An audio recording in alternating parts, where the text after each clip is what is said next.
So yun na nga guys, kakatapos lang namin mag-setup. So nakapagligpit na rin kami ng mga box. So ready na kami for technical rehearsal. Kakatapos na namin magligpit. Ngayon, ito na yung ginagawa nila. Nagte-testing na sila ng mga ilaw, nagte-testing na ng mga speakers, LED wall, tsaka ng mga props na gagamitin sa show. After nga namin magligpit ng mga box, ito nga pala yung tinatrabaho namin. Tamang map lang kami nila Boss Joseph. Andyan nga pala si Mark, si Edat. Yung ibang grupo namin, ang ginagawa nila, nagtitape sila, nagmamarking sila kung saan yung mga pwesto ng mga artists. So after namin mag-map, tinitesting na nila yung ilaw. Naka-standby na kami. Dahil ngayon yung show. Halos lahat ng crew, bouncer, audioman, lightman, assistant, lahat busy na. Dahil konting oras na lang mag-i-start na yung show. Yan pala yung mga ilaw na sinetap namin. Sobrang dami niyan. Halos nasa 100 din. Pati mga confetti, mga props, lahat.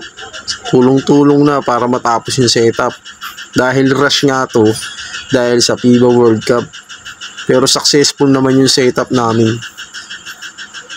So yun na nga guys. Dumating na rin yung mga artists. Pangatlong rehearsal na to simula kahapon. Yan pala yung mga artists. Yan yung Horizon. 7 sila. Yung mga nasa likod, yung mga backup dancer nila. Ito na pala yung kaganapan ngayon. Nagre-rehearsal pa rin sila. Halos wala na silang pahinga. Kahapon pa sila nagre-rehearsal. So kami, wala rin kaming tulog dahil nga rush nga to. Ito na kasi yung huling rehearsal. Mamaya-maya mag-i-start na yung show. Finally, ito na nga pala, nag-umpisa na yung show. Sobrang daming tao. Ang dami palang fans na itong Horizon. Kahit first time nilang nag-concert dito sa Manila. Mga Pilipino K-pop yan. Yung Horizon na yan. So, panoorin nyo guys, yung show na yan.